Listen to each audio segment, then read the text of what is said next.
61. La noche antes de la resurrección.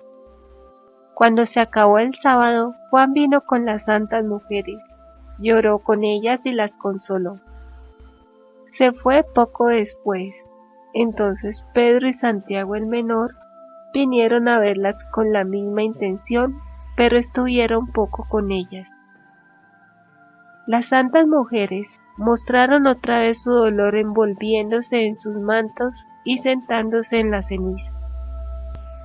Mientras la Virgen Santísima oraba interiormente, llena de un ardiente deseo de ver a Jesús, un ángel vino a decirle que fuera a la pequeña puerta de Nicodemo, porque el Señor estaba cerca. El corazón de María se inundó de gozo. Se envolvió en su manto y dejó a las santas mujeres sin decir a nadie nada. La vi ir deprisa a la puerta pequeña de la ciudad por donde había entrado con sus compañeras al volver del sepulcro. Podían ser las 9 de la noche. La Virgen se acercaba a pasos precipitados hacia la puerta, cuando la vi pararse en un sitio solitario. Miró a lo alto de la muralla de la ciudad y el alma del Salvador, resplandeciente, bajó hasta María, acompañada de una multitud de almas de patriarcas.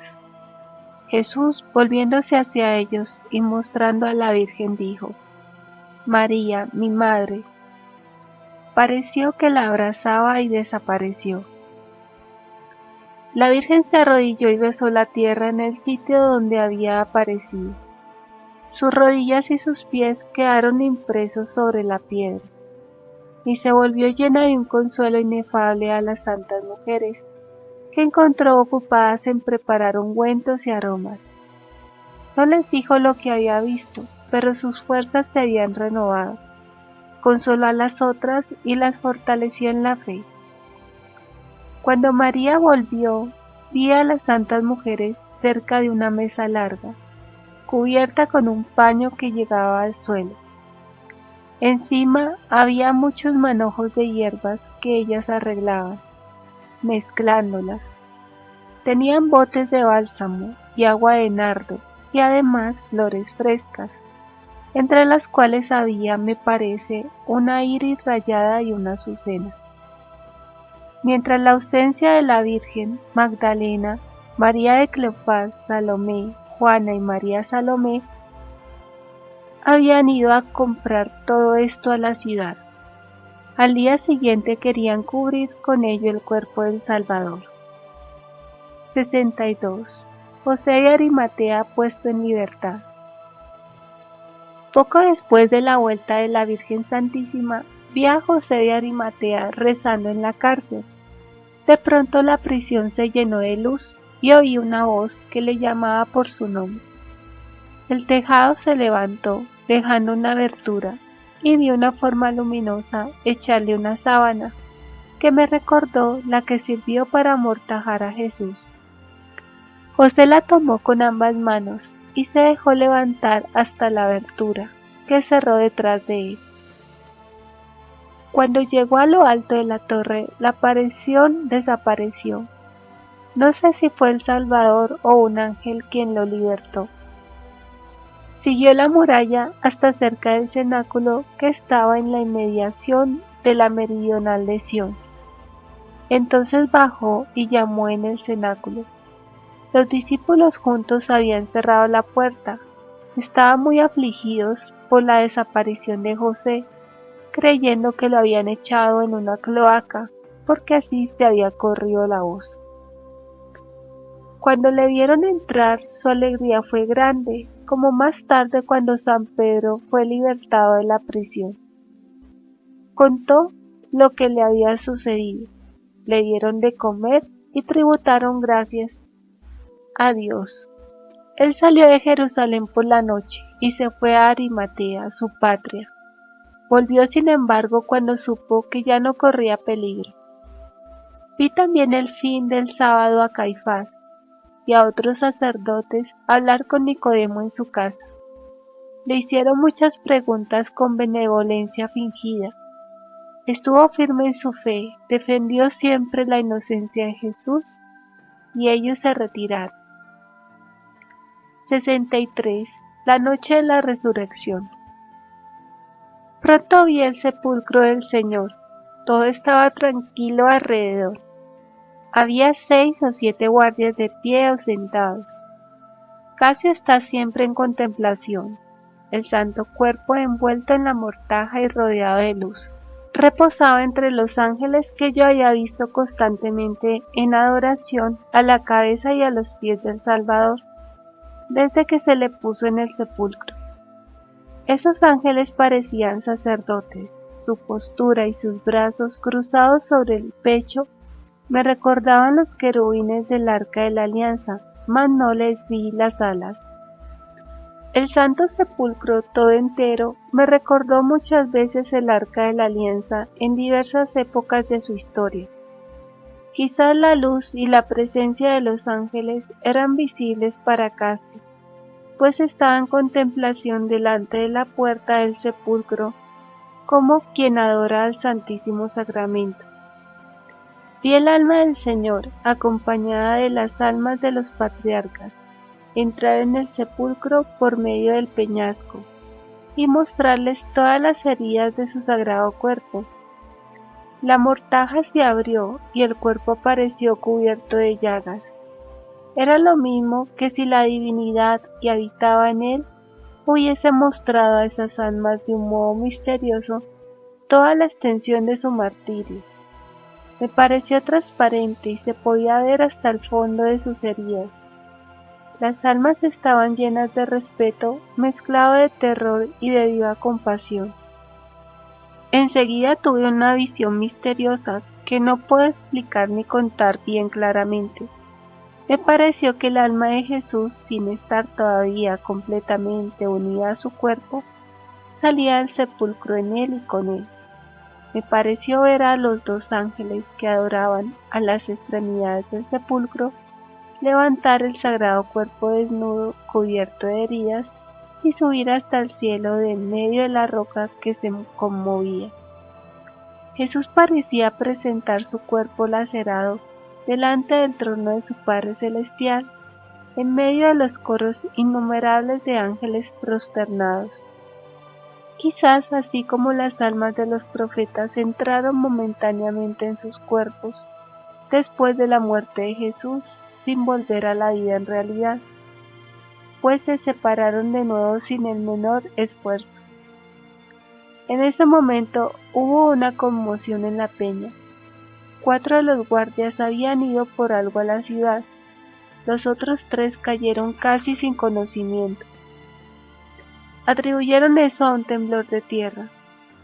Casio estaba conmovido, pues veía algo de lo que pasaba, aunque no era claro para él, pero se quedó en su sitio esperando lo que iba a suceder. Mientras tanto los soldados ausentes volvieron, y de nuevo las santas mujeres que habían acabado de preparar sus aromas y se habían retirado a sus celdas. Sin embargo, no se acostaron para dormir, solo se reclinaron sobre los cobertores enrollados. Querían ir al sepulcro antes de amanecer, porque temían a los enemigos de Jesús. Pero la Virgen, llena de nuevo valor, desde que se le había aparecido su Hijo, las tranquilizó, diciéndoles que podían descansar y sin temor ir al sepulcro, que no les sucedería ningún mal. Entonces se permitieron un poco de reposo. Serían las 11 de la noche cuando la Virgen, llevada de amor y por un deseo irresistible, se levantó, se puso un manto pardo y salió sola de la casa. Yo decía, ¿cómo dejarán a esta Santa Madre tan acabada, tan afligida, y sola entre tanto peligro? Fue a la casa de Caifás, al palacio de Pilatos, corrió todo el camino de la cruz por las calles desiertas, parándose en los sitios donde el Salvador había sufrido los mayores dolores o pésimos tratamientos. Parecía que buscaba un objeto perdido. Con frecuencia se prosternaba en el suelo, tocaba las piedras o las besaba, como si hubiese habido sangre del Salvador. Estaba llena de amor inefable y todos los sitios santificados se le aparecían luminosos. Yo la acompañé todo el camino y sentí todo lo que ella sintió, según la medida de mis fuerzas. Fue así hasta el Calvario, y conforme se iba acercando, se paró de pronto. Vi a Jesús con su sagrado cuerpo aparecerse delante de la Virgen, precedido de un ángel, teniendo a ambos lados a los dos ángeles del sepulcro, y seguido de una multitud de almas libertadas. El cuerpo de Jesús estaba resplandeciente. Yo no veía en él ningún movimiento, pero salió de él una voz que anunció a su madre lo que había hecho en el limbo, y le dijo que iba a resucitar y a venir a ella con su cuerpo transfigurado, que debía esperarle cerca de la piedra donde se había caído en el Calvario. La aparición se dirigió del lado de la ciudad, y la Virgen se fue a arrodillar al sitio que le había sido designado. Podía ser medianoche, porque la Virgen había estado mucho tiempo en el camino de la cruz. Vi al Salvador con su escolta celestial seguir el mismo camino. Todo el suplicio de Jesús fue mostrado a las almas con las menores circunstancias. Los ángeles recogían todas las partes de su sustancia sagrada que le habían sido arrancadas del cuerpo. Me pareció después que el cuerpo del Señor reposaba otra vez en el sepulcro, y que los ángeles le restituían de un modo misterioso todo lo que los verdugos y los instrumentos del suplicio le habían arrancado. Lo vi otra vez resplandeciente en su mortaja, con los dos ángeles en adoración a la cabeza y a los pies. No puedo expresar cómo sucedió todo eso, pues no lo alcanza nuestra razón. Además, lo que me parece claro e inteligible cuando lo veo, se vuelve oscuro cuando quiero expresarlo con palabras. Cuando el cielo comenzó a relucir al oriente, vi a Magdalena, María hija de Cleofás, Juana Cusa y Salomé salir del cenáculo envueltas en sus mantos. Llevaban aromas y una de ellas una luz encendida, pero oculta debajo de sus vestidos. Las vi dirigirse tímidamente hacia la puerta de José de Arimatea. 64. Resurrección del Señor. Vi como una gloria resplandeciente entre dos ángeles vestidos de guerreros. Era el alma de Jesús que, penetrando por la roca, vino a unirse con su cuerpo santísimo.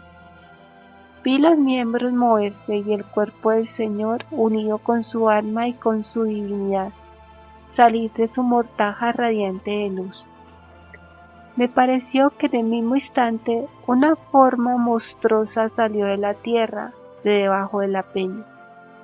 Tenía cola de serpiente, cabeza de dragón, que levantaba contra Jesús. Me parece que además tenía cabeza humana. Vi en la mano del Salvador resucitado una bandera flotante. Pisó la cabeza del dragón y pegó 3 golpes en la cola con su palo. Después el monstruo desapareció. He visto con frecuencia esta visión en la resurrección, y he visto una serpiente igual que parecía emboscada en la concepción de Jesús. Me recordó la serpiente del paraíso. Todavía era más horrorosa. Pienso que esto se refiere a la profecía. El hijo de la mujer quebrantará la cabeza de la serpiente. Todo eso me parecía un símbolo de la victoria sobre la muerte, pues cuando vi al Señor romper la cabeza del dragón, ya no vi el sepulcro. Jesús resplandeciente se elevó por medio de la peña. La tierra tembló. Un ángel parecido a un guerrero se precipitó del cielo al sepulcro como un rayo. Puso la piedra a la derecha y se sentó sobre ella. Los soldados cayeron como muertos y estaban tendidos en el suelo sin dar señales de vida. Casio, viendo la luz brillar en el sepulcro, se acercó, tocó los lienzos solos y se retiró con la intención de anunciar a Pilatos lo sucedido. Sin embargo, esperó un poco, porque había sentido el terremoto y había visto al ángel echar la piedra a un lado y el sepulcro vacío, mas no había visto a Jesús. En el momento en que el ángel entró en el sepulcro y la tierra tembló, el Salvador resucitado se apareció a su madre en el Calvario. Estaba hermoso y radiante, su vestido parecido a un manto flotaba atrás de sí, y parecía de un blanco azulado, como el humo visto al sol. Sus heridas estaban resplandecientes, se podía meter el dedo en las aberturas de las manos, salían rayos de la palma de la mano a la punta de los dedos. Las almas de los patriarcas se inclinaron ante la madre de Jesús. El Salvador mostró sus heridas a su madre, que se prosternó para besar sus pies, mas él la levantó y desapareció. Se veían relucir faroles a lo lejos, cerca del sepulcro, y el horizonte se esclarecía al oriente encima de Jerusalén. 65. Las santas mujeres en el sepulcro. Las santas mujeres estaban cerca de la pequeña puerta cuando nuestro Señor resucitó, pero no vieron nada de los prodigios que habían sucedido en el sepulcro. Tampoco sabían que habían puesto guardia, porque no estuvieron la víspera a causa del sábado. Se preguntaban entre sí con inquietud, ¿quién nos levantará la piedra de la entrada? Querían echar agua de nardo y aceite odorífero sobre el cuerpo de Jesús, con aromas y flores. Querían ofrecer al Señor lo más precioso que habían podido encontrar para honrar su sepultura. La que había llevado más cosas era Salomé. No era la madre de Juan, sino una mujer rica de Jerusalén, parienta de San José. Resolvieron poner sus aromas sobre la piedra y esperar que algún discípulo viniera a levantarla. Los guardias estaban tendidos en el suelo como atacados de una apoplejía. La piedra estaba echada a la derecha, de modo que se podía abrir la puerta sin dificultad. Los lienzos que habían servido para envolver el cuerpo de Jesús estaban sobre el sepulcro. La grande sábana estaba en su sitio, pero con los aromas solo. Las vendas estaban sobre el borde anterior del sepulcro. Los paños con que María había envuelto la cabeza de su hijo en el mismo sitio. Vi a las santas mujeres acercarse al huerto cuando vieron los faroles y los soldados tendidos alrededor del sepulcro. Tuvieron miedo y se alejaron un poco. Pero Magdalena, sin pensar en el peligro, entró precipitadamente en el huerto, y Salomé la siguió a cierta distancia. Las otras dos, menos resueltas, se quedaron a la puerta. Magdalena, al acercarse a los guardias, tuvo miedo y se volvió con Salomé. Y las dos juntas, pasando entre los soldados tendidos en el suelo, entraron en la gruta del sepulcro. Vieron la piedra quitada, pero las puertas estaban cerradas. Magdalena las abrió llena de emoción y vio apartados los lienzos. El sepulcro estaba resplandeciente y un ángel estaba sentado a la derecha sobre la piedra. No sé si Magdalena oyó las palabras del ángel, mas salió perturbada del huerto y corrió rápidamente a donde estaban reunidos los discípulos. No sé tampoco si el ángel habló a María Salomé, que se había quedado a la entrada del sepulcro. La vi salir muy deprisa del huerto detrás de Magdalena y reunirse a las otras dos mujeres anunciándoles lo que había sucedido.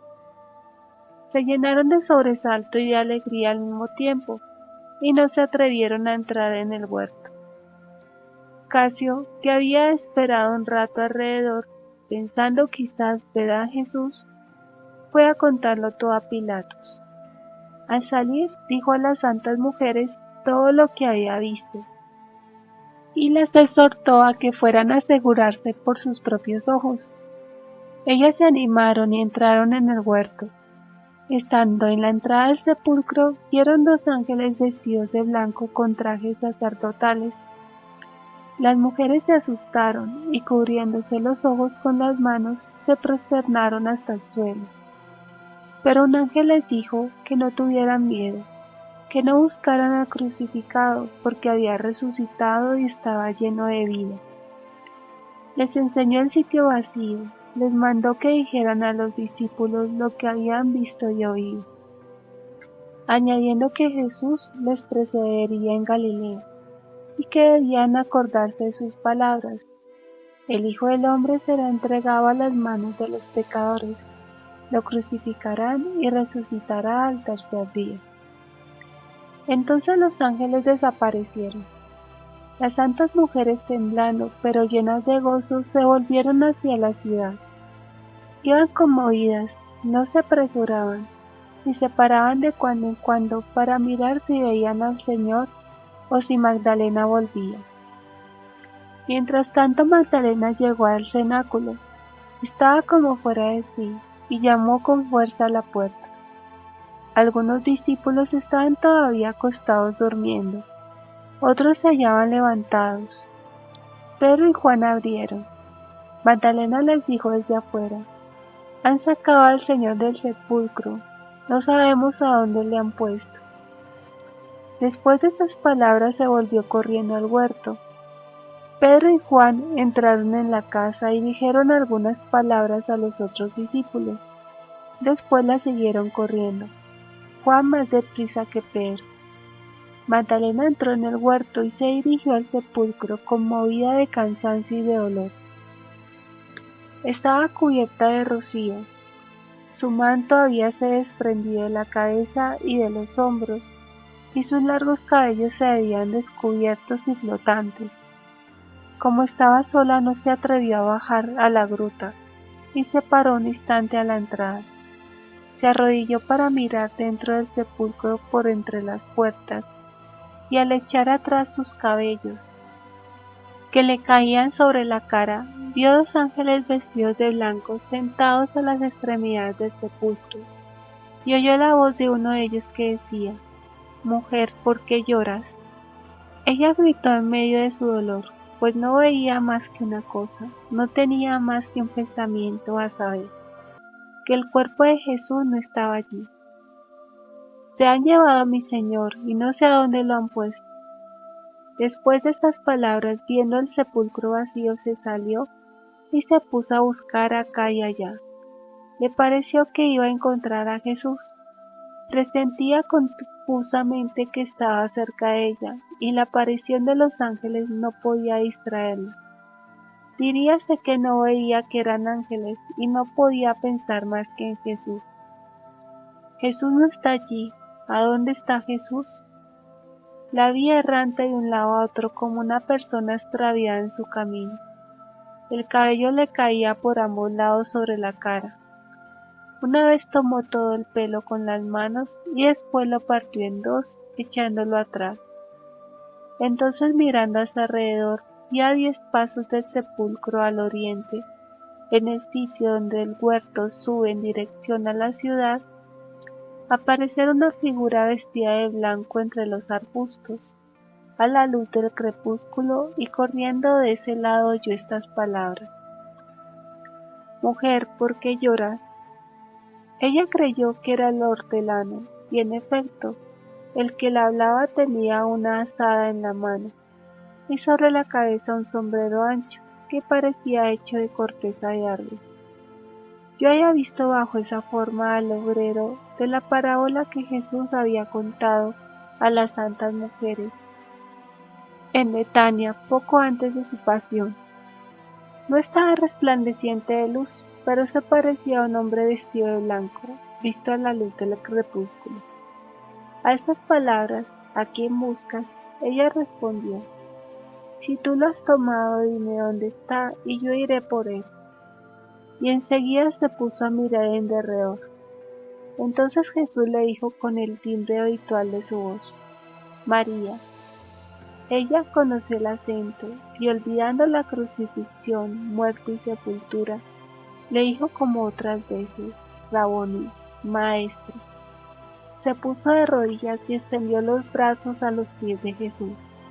Mas el Salvador, deteniéndola, le dijo: No me toques, pues aún no he subido hacia mi Padre. Vete a decir a mis hermanos que subo hacia mi Padre y el suyo, hacia mi Dios y el suyo, y desapareció. Supe por qué Jesús había dicho no me toques, pero no me acuerdo bien distintamente. Yo pienso que habló así a causa de la impetuosidad de Magdalena, demasiado absorta en el pensamiento de que vivía la misma vida que antes y creía que todo estaba como antes. En cuanto a las palabras de Jesús, todavía no he subido hacia mi Padre, me fue explicado que no se había presentado aún a su Padre después de su resurrección y que todavía no le había dado gracias por su victoria sobre la muerte y por la obra cumplida de la redención. Fue lo mismo que decir que las primicias de la alegría pertenecían a Dios, que ella debía primero volver en sí y dar gracias a Dios por el cumplimiento del misterio de la redención, pues había querido besar sus pies como antes. No se acordó más que de su amado y olvidaba con la violencia de su amor el milagro que tenía ante sus ojos. Magdalena, después de la resurrección del Señor, se levantó deprisa y, como si hubiese visto un sueño, corrió otra vez al sepulcro. Vio sentados a los dos ángeles que le dijeron lo que había dicho a las otras mujeres sobre la resurrección de Jesús. Entonces, segura del milagro y de lo que había visto, buscó a sus compañeras y las encontró en el camino que conduce al Gólgota. Ellas andaban errantes, llenas de temor, esperando la vuelta de Magdalena y con vaga esperanza de encontrar a Jesús en alguna parte. Toda esta cena no duró más que 2 minutos. Podían ser las 3:30 de la mañana cuando el Señor se le apareció, y apenas salía del huerto cuando Juan entraba y después Pedro. Juan se paró a la entrada del sepulcro, miró por la puerta entreabierta y vio el sepulcro vacío. Pedro llegó entonces y bajó a la gruta donde vio los lienzos doblados como se ha dicho. Juan lo siguió y a esta visión creyó en la resurrección. Lo que Jesús les había dicho, lo que estaba en las Escrituras, veíanlo claro y hasta entonces no lo habían comprendido. Pedro tomó los lienzos bajo su capa y se volvieron corriendo. Yo he visto el sepulcro con ellos y con Magdalena, y siempre he visto los dos ángeles sentados a la cabeza y a los pies, como en todo el tiempo que Jesús estuvo en el sepulcro. Me parece que Pedro no los vio. Más tarde vi a Juan decir a los discípulos de Maús que mirando desde arriba había visto un ángel. Quizás el espanto que le causó esta visión fue causa que dejase a Pedro pasar adelante, y quizás no habla de ello en el Evangelio por humildad, por no decir que había visto más que a Pedro. Entonces vi a los guardias levantarse y recoger sus picas y sus faroles. Estaban aterrados, salieron pronto del huerto y llegaron presto a la puerta de la ciudad. Mientras tanto, Magdalena se juntó con las santas mujeres y les contó que había visto al Señor en el huerto y después a los ángeles. Sus compañeras le respondieron que ellas también habían visto a los ángeles.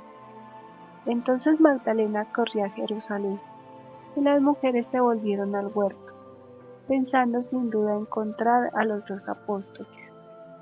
Al acercarse Jesús se les apareció, vestido de blanco y les dijo: Yo os saludo. Ellas se echaron a sus pies, mas él les dijo algunas palabras y parecía indicarles algo con la mano y desapareció. Entonces corrieron al cenáculo y contaron a los discípulos que habían visto al Señor. Estos no querían creer ni a ellas ni a Magdalena, y calificaron cuanto les decían de sueños de mujeres, hasta la vuelta de Pedro y de Juan. Al volverse Juan y Pedro, encontraron a Santiago el menor y a Tadeo, que los habían seguido, y estaban muy conmovidos, pues el Señor se les había aparecido cerca del cenáculo. Yo había visto a Jesús pasar delante de Pedro y de Juan, y me parece que Pedro lo vio, pues me parece haber sentido un terror súbito. No sé si Juan lo conocería. 66. Relación de los guardias del sepulcro. Casio fue a ver a Pilatos una hora después de la resurrección. El gobernador romano estaba aún acostado y mandó entrar a Casio. Le contó con grande emoción todo lo que había visto. Le habló de la conmoción de la peña, de la piedra alzada por un ángel, y de los lienzos allí aislados en que Jesús fuera envuelto. Añadió que Jesús era ciertamente el Mesías, el Hijo de Dios, y que había resucitado verdaderamente. Pilatos escuchó esta relación con terror secreto, pero sin demostrarlo. Dijo a Casio: «Tú eres un supersticioso, has hecho una necedad en ponerte cerca del sepulcro del Galileo. Sus dioses se han apoderado de ti y te han hecho ver todas esas visiones fantásticas. Te aconsejo que no cuentes eso a los príncipes de los sacerdotes porque podría costarte caro». Hizo como si creyera que el cuerpo de Jesús había sido escondido por los discípulos y que los guardias contarían la cosa de otro modo, sea por excusarse de su negligencia o ya por haberse dejado engañar con hechizos. Habiendo hablado así, Casio salió y Pilatos fue a sacrificar a sus dioses. Presto vinieron 4 soldados a hacer la misma relación a Pilatos, mas no se explicó con ellos y los mandó a Caifás. Vi parte de la guardia en un gran patio cerca del templo, donde se habían juntado muchos judíos ancianos. Después de algunas deliberaciones, tomaron a los soldados uno por uno, y a fuerza de dinero o de amenazas, los forzaron a que dijeran que los discípulos se habían llevado el cuerpo de Jesús mientras dormían. Los soldados respondieron que sus compañeros, que habían ido a casa de Pilatos, podrían desmentirlos, y los fariseos les prometieron que lo compondrían todo con el gobernador.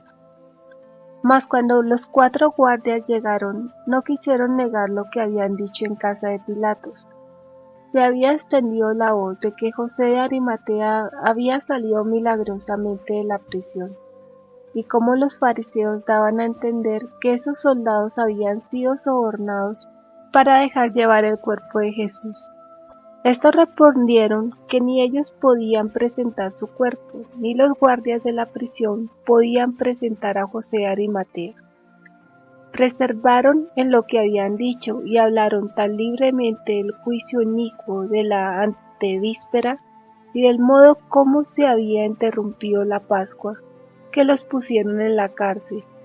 Los otros esparcieron la voz de que los discípulos se habían llevado el cuerpo de Jesús, y este embuste fue extendido por los fariseos, los saduceos y los herodianos, y divulgado por todas las sinagogas, acompañándolo de injurias contra Jesús.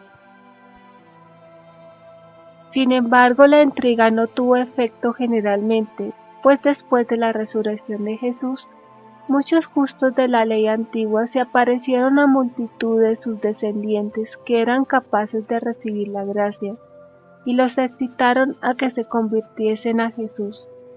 Muchos discípulos dispersados por el país y atemorizados vieron también apariciones semejantes que los consolaron y los confirmaron en la fe. La aparición de los muertos que salieron de sus sepulcros después de la muerte del Señor no se parecía en nada a la resurrección del Señor. Jesús resucitó con su cuerpo renovado y glorificado, que no estaba sujeto a la muerte, y con el cual subió al cielo en presencia de sus amigos. Mas esos cuerpos que habían salido del sepulcro eran cadáveres sin movimiento, dados por vestido a las almas que de ellos se cubrieran, para volverlos a dejar en la tierra hasta que resuciten, como nosotros todos el día del juicio. Estaban menos resucitados que Lázaro, que vivió realmente y murió por segunda vez. 67. Fin de estas meditaciones para la Cuaresma. El domingo siguiente, si no me equivoco, vi a los judíos lavar y purificar el templo. Ofrecieron sacrificios expiatorios, sacaron los escombros y tapando las señales del terremoto con tablas y alfombras, continuaron las ceremonias de la Pascua que no se habían podido acabar el mismo día. Declararon que la fiesta se había interrumpido por la asistencia de los impuros al sacrificio y aplicaron no sé cómo a lo que había pasado una visión de Ezequiel sobre la resurrección de los muertos.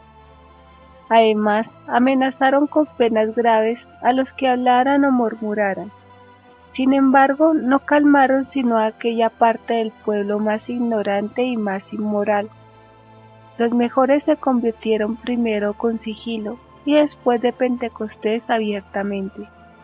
Los príncipes de los sacerdotes perdieron una gran parte de su osadía al ver la rápida propagación de la doctrina de Jesús. En el tiempo del diaconado de San Esteban, Ofel y la parte oriental de Sion no podían contener a la comunidad cristiana y tuvo que ocupar el espacio que se extiende desde la ciudad hasta Betania. Vi a Anás como poseído del demonio, lo encerraron y no volvió a aparecer. Caifás estaba como loco furioso, tal era la violencia de la ira secreta que lo devoraba. El jueves después de Pascua, Ana Catalina dijo: «Hoy he visto a Pilatos hacer buscar inútilmente a su mujer. Estaba escondida en casa de Lázaro en Jerusalén. No podían adivinarlo, pues ninguna mujer habitaba en aquella casa».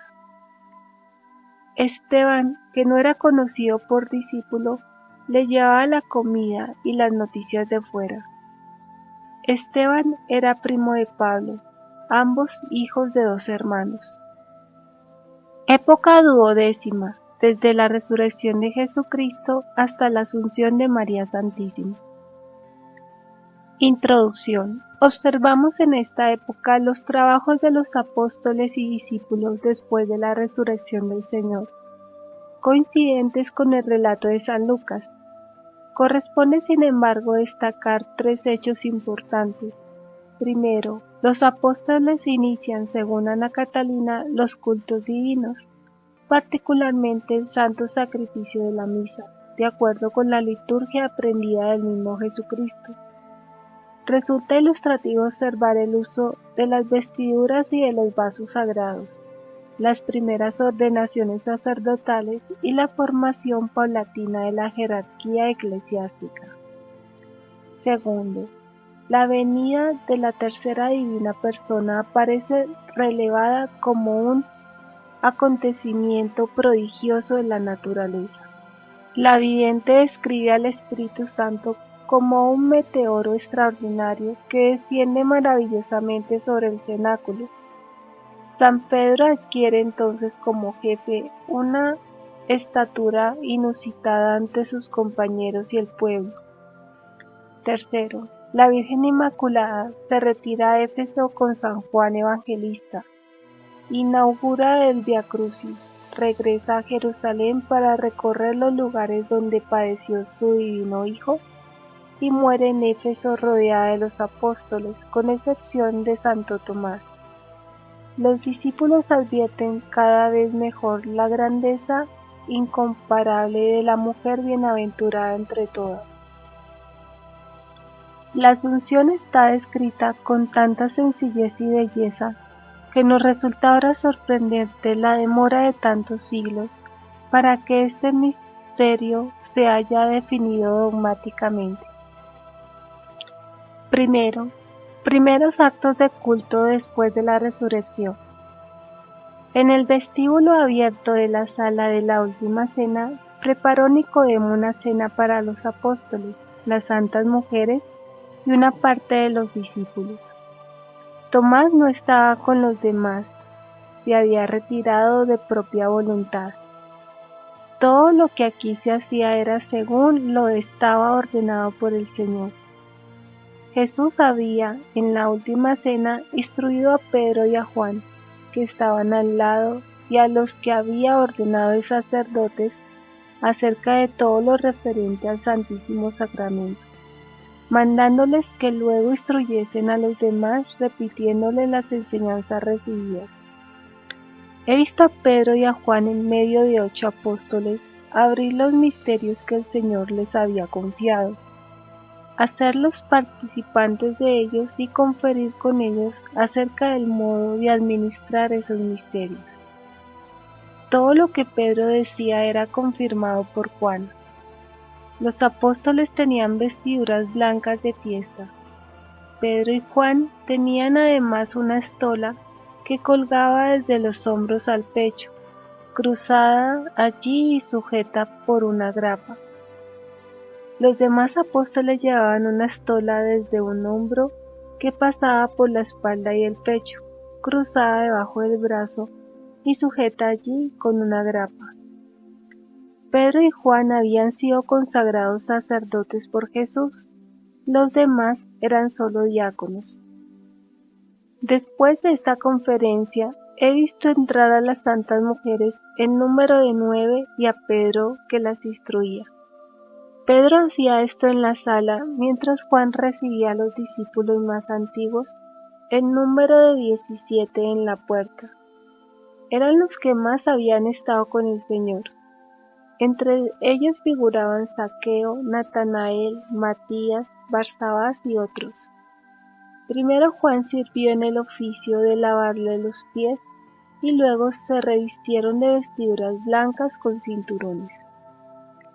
He visto que Pedro envió a Mateo, después de la instrucción impartida, a casa de Lázaro en Betania, para que allí, en otra cena y delante de muchos otros discípulos, repitiera lo que aquí se había enseñado y hecho. Después he visto preparar en el vestíbulo de la sala una mesa larga, de modo que algunos de los discípulos quedaban fuera del vestíbulo del cenáculo, en el patio sombreado por tupidos árboles.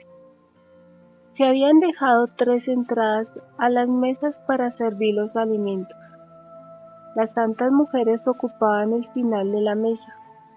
Llevaban largas vestiduras blancas con velos, pero sin cubrirse los rostros. Se sentaban a las mesas sobre pequeños y bajos taburetes, con asideros, y tenían las piernas cruzadas. En el medio de la mesa se sentaron Pedro y Juan de frente. Así cerraban la hilera de los hombres, separándola de la de las mujeres. Los asientos no eran como lo fueron en la última cena. Tenían unos almohadones bajos, entretejidos, sobre los cuales se reclinaban. Delante tenían un rotete abatagado que estaba sobre 2 pies más elevados, sujeto con maderas atravesadas. Todos estaban en la mesa echados, de modo que los pies de uno se extendían a lo largo de las espaldas del siguiente. En la última cena he visto que estaban echados de manera que extendían los pies totalmente afuera. Esta comida transcurrió con todo orden. Primero oraron de pie, luego comieron echados como he dicho, mientras Pedro y Juan enseñaban. Al final de la comida presentaron a Pedro un pan acanalado y chato. Pedro lo dividió en partes y puesto sobre 2 fuentes lo hizo pasar a derecha y a izquierda de la mesa. Se pasó también por la mesa un recipiente de vino bastante grande y todos bebieron de él. Aunque Pedro bendijo ese pan, no era del sacramento, sino solo un ágape lo que celebraban. Pedro enseñó que todos debían ser uno, como uno era el pan que se distribuyó, y como era uno el vino del cual bebieron todos. Después de esto se levantaron y cantaron salmos. Cuando se hubo terminado el ágape y limpiado las mesas, las santas mujeres se reunieron en grupo al final de la sala. Los discípulos estaban de ambos lados. Los apóstoles iban de un grupo a otro enseñando e instruyendo a los discípulos más antiguos lo que debían saber sobre el Santo Sacramento. Era la primera catequesis después de la muerte de Jesús. He visto cómo yendo de unos a otros, se daban las manos y declaraban que querían tener todo en común, y alegres dar de lo que tenían, ser uno y permanecer unidos. En esto vino como una conmoción entre ellos. Los he visto a todos como inundados de luz, como que se fundían en amor recíproco. Toda esa luz se levantaba como formando una pirámide, y en la cúspide de esa luz apareció la Virgen María como coronación y punto céntrico de todo. Desde donde estaba María salieron rayos de luz que se derramaban sobre los apóstoles. Era una representación de la unión de todos y símbolo de las relaciones de unos con otros. He visto cómo Mateo enseñaba en casa de Lázaro en ocasión de un agape semejante, entre muchos más discípulos que no estaban todavía en grado de comprender las enseñanzas como estos del cenáculo. Segundo, la comunión de los apóstoles. A la mañana muy temprano he visto cómo Pedro y Juan con Andrés entraban en la sala del cenáculo y se revestían de los hábitos de sacerdote. Los demás apóstoles hacían lo mismo en la sala contigua. Los primeros 3 apóstoles descorrieron la cortina, que era una colgadura entretejida en la parte media, y entraron en el sector de la sala que habían reservado para el Santísimo. Esta parte se había transformado en un oratorio separándola del resto de la sala con un cortinado no tan alto, de modo que pudiera penetrar dentro de la luz que venía de una ventana abierta en medio del salón. La cortina estaba adornada con borlas y se podía abrir por el medio para dar entrada a la luz. La mesa de la última cena estaba allí, el cáliz con el resto del sanguis y la fuente con los restos del pan consagrado estaban guardados en un nicho de la pared que formaba como un tabernáculo. Delante del Santísimo ardía una lámpara de un candelabro de varios brazos. Con esta luz encendieron la lámpara que había ardido en la Pascua. Trajeron al centro de la sala la mesa de la última cena, pusieron sobre ella el sacramento y apagaron la lámpara que había ardido delante. Los demás apóstoles, entre ellos Tomás, se colocaron en torno de la mesa. Del pan consagrado por Jesús y cambiado en su cuerpo, había aún bastante en la fuente pequeña sobre el cáliz, cubierto con un fanal en forma de campana que tenía arriba un botón para asirlo. Sobre todo esto, cubriéndolo, estaba tendido un lienzo blanco. Pedro sacó el tirador de la base, lo cubrió con el lienzo y puso sobre él el plato con el santo sacramento. Detrás de Pedro, Juan y Andrés recitaban oraciones. Pedro y Juan, inclinados, recibieron el sacramento. Luego Pedro hizo circular el plato y cada uno recibió por sí mismo el sacramento. En el cáliz que había consagrado el Señor habían echado un poco de vino y de agua, y bebieron luego de él. Después cantaron salmos, oraron, cubrieron el cáliz y lo llevaron de nuevo a su lugar, como también la mesa. Esta fue la primera función que he visto celebrar por los 11 apóstoles. Después vi que Tomás se fue con otro discípulo de Samaria a un pueblo de los alrededores. Tercero, los discípulos de Emaús. Lucas, que está desde hace poco entre los apóstoles, pero que ya había estado con Juan Bautista y recibió el bautismo de él, formaba parte del grupo de los discípulos que habían escuchado la instrucción de Mateo en casa de Lázaro, en Betania. Después de esta instrucción, permaneció pensativo y dudoso. Por la tarde se fue a Jerusalén y pasó la noche en casa de Juan Marcos, donde había otros discípulos reunidos, entre ellos Cleofás, nieto del hermano del padre de María Cleofás, que había estado en la instrucción del cenáculo. Los discípulos hablaban de la resurrección de Jesús, pero dudaban. Lucas y Cleofás especialmente estaban muy dudosos en su fe. Como salió de nuevo la orden de los sacerdotes de que nadie diese albergue ni comida a los discípulos de Jesús, resolvieron los dos, que se conocían con anterioridad, ir a Emaús y vivir allí retirados. Abandonaron la reunión y uno, saliendo de la casa de Juan Marcos, se encaminó por la derecha afuera de la ciudad por el norte, y el otro por la parte opuesta, para no despertar sospechas y no ser vistos juntos. El uno no tocó la ciudad, el otro, atravesando muros, salió por la puerta. Junto a una colina fuera de la ciudad, volvieron a juntarse.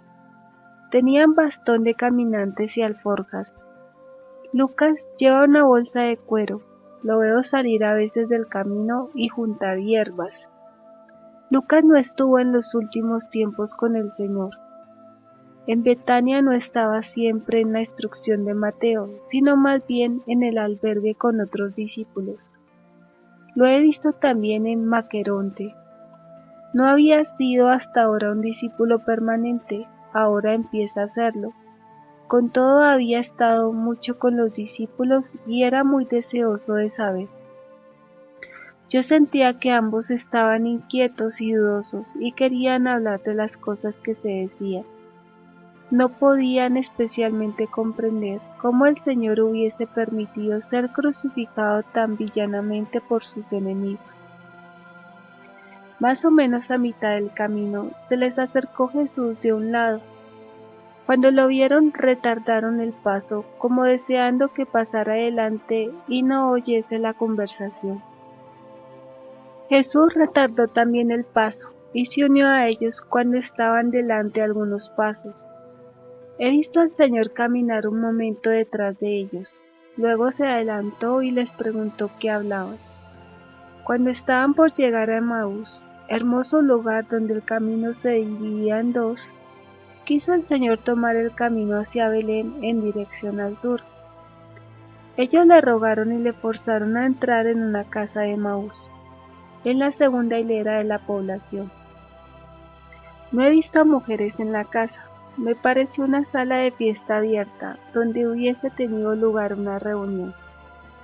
La habitación era cuadrada y limpia, la mesa estaba preparada.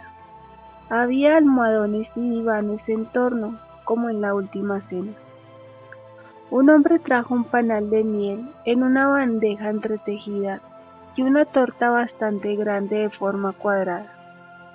Delante de Jesús, como a huésped, le pusieron un pan pequeño, delgado, casi transparente, como los panes de Pascua.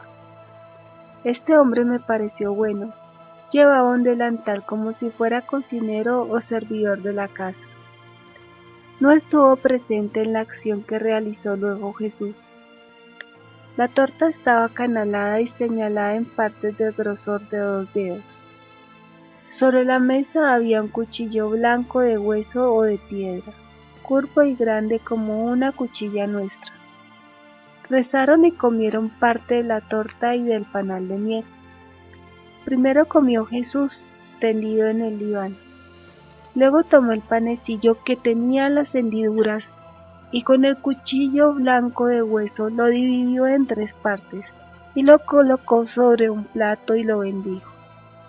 Se puso de pie, alzó en alto con ambas manos el plato con los panes y oró con los ojos elevados al cielo. Los 2 hombres estaban delante de Jesús conmovidos, como fuera de sí mismos. Jesús separó los bocados y ellos se acercaron con la boca abierta al Señor, quien con su mano le dio a cada uno su parte. He visto que al mover Jesús la mano hacia la boca, el tercer bocado desapareció de entre sus dedos. No puede decir que en realidad haya tomado el tercer bocado. Los bocados brillaban cuando los hubo bendecido. A los 2 discípulos los vi por un rato como transportados. Luego, entre lágrimas de ternura, se echaron entre sus brazos llenos de santa emoción. Esta cena fue en particular emocionante por la exquisita bondad de Jesús, y la alegría tranquila de los dos discípulos, mientras aún no lo conocieron, y más por el éxtasis en que se sumieron cuando lo reconocieron, y él desapareció de sus ojos. Cleofás y Lucas volvieron de inmediato a Jerusalén. La tarde del mismo día estaban los apóstoles menos Tomás, con varios discípulos y con José de Arimatea y Nicodemo, en la sala donde brillaba una lámpara que colgaba del techo. Estaban entregados a la oración. Me parecía que en acción de gracias después de un acto de liturgia, de condolencia, pues en Jerusalén se cerraban hoy las fiestas de la Pascua. Todos llevaban trajes blancos muy largos. Pedro, Juan y Santiago el menor tenían vestimentas especiales y rollos de la escritura en las manos.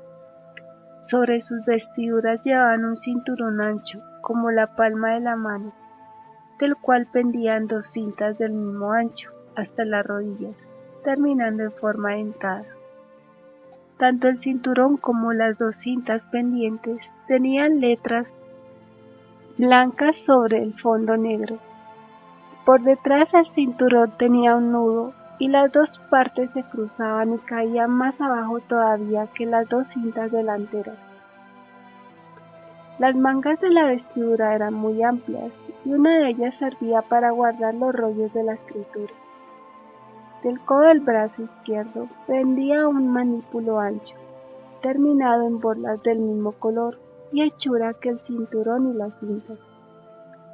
Pedro llevaba una estola, angosta en el cuello y más ancha al caer sobre el pecho, donde se cruzaban las 2 partes, sujetas por un escudo en forma de corazón, lustroso y adornado de piedras. Los otros 2 apóstoles llevaban estola cruzada y las cintas del cinturón eran más cortas. Durante la oración solían cruzar las manos sobre el pecho. La primera hilera debajo de la lámpara estaba formada por los apóstoles, las otras 2 por los discípulos. Pedro, entre Juan y Santiago, estaba de espaldas a la puerta cerrada de la sala del cenáculo. Detrás de él no había sino pocos, y delante los que formaban círculo. Dejaban abierto el medio que daba al lugar del Santísimo. María Santísima estaba en compañía de María Cleofás y María Magdalena, presentes a este acto en el vestíbulo de la sala cerrada. Después de la oración hubo también instrucción por parte de Pedro.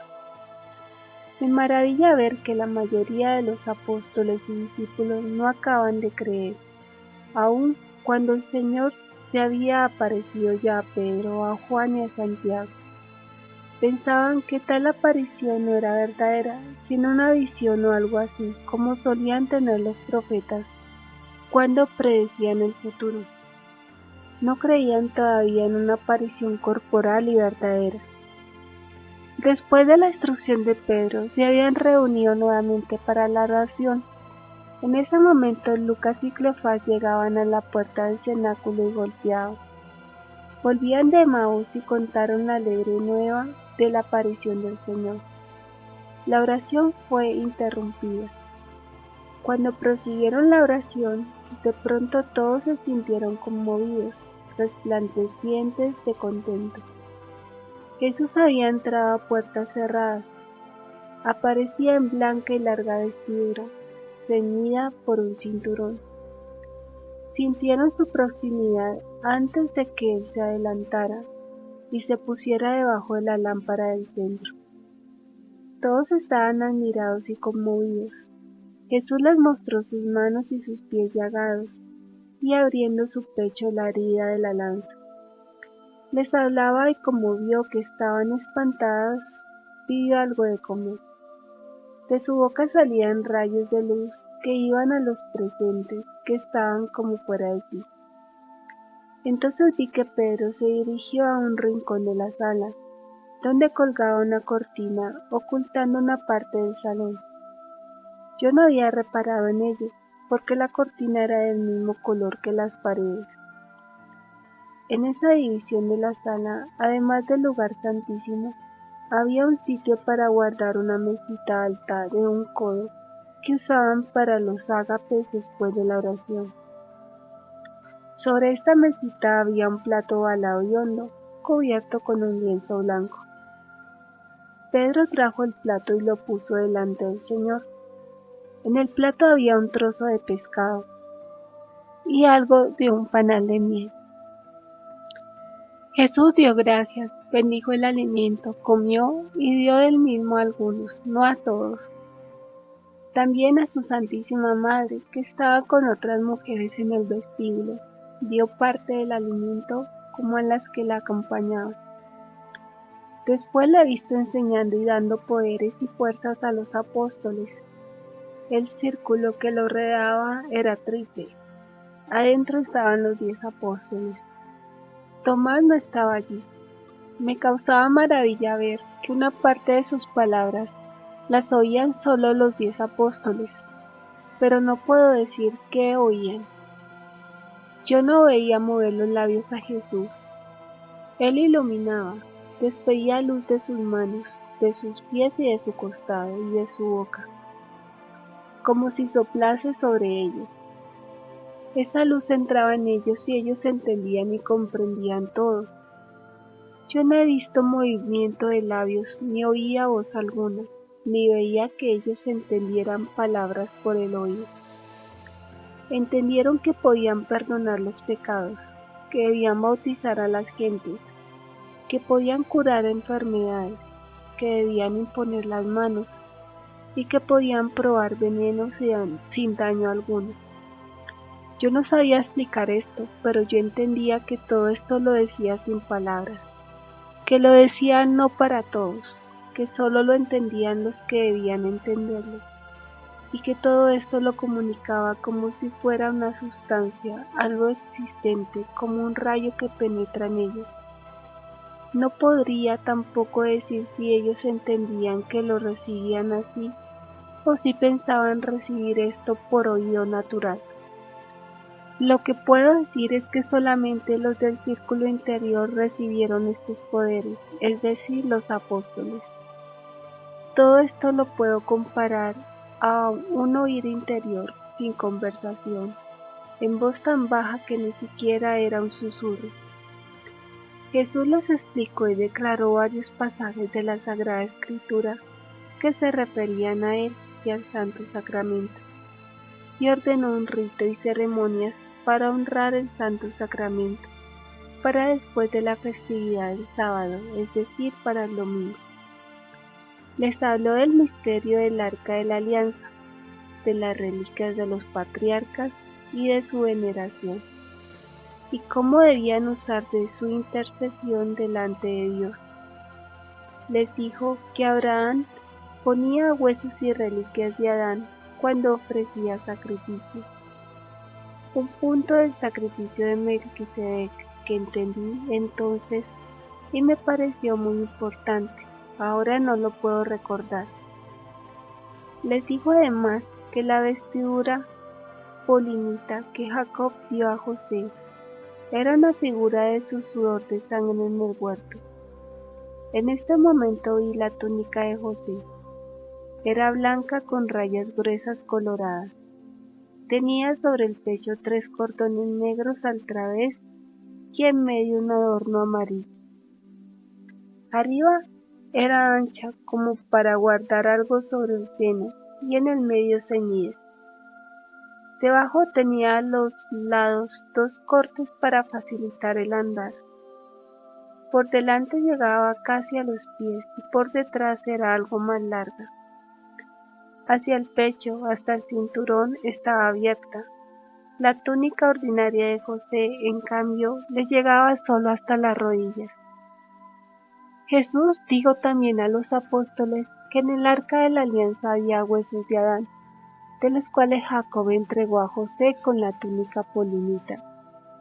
He entendido que José no sabía a punto fijo qué era lo que le daba a su padre.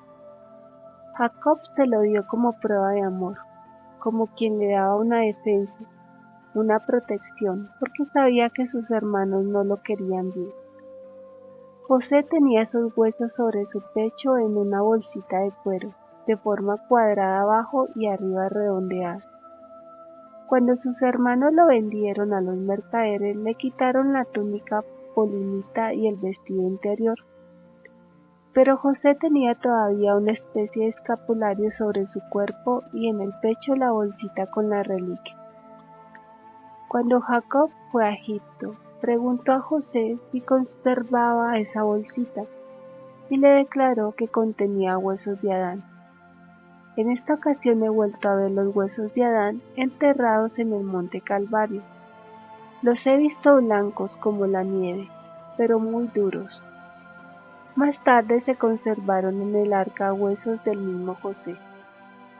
Jesús habló del misterio del arca de la alianza, declarando que ese misterio era ahora su cuerpo y su sangre, que les había dejado en el Santísimo Sacramento. Les habló todavía de sus dolores y de su pasión, explicándoles cosas maravillosas de David, que ellos ignoraban. Por último les mandó que después de unos días fueran a Sichar y diesen testimonio de su resurrección. Luego desapareció. He visto que todos estaban como fuera de sí, por el éxtasis y la emoción. Abrieron la puerta y salieron y entraron nuevamente. Más tarde los vi de nuevo reunidos bajo la lámpara, dando gracias y cantando salmos.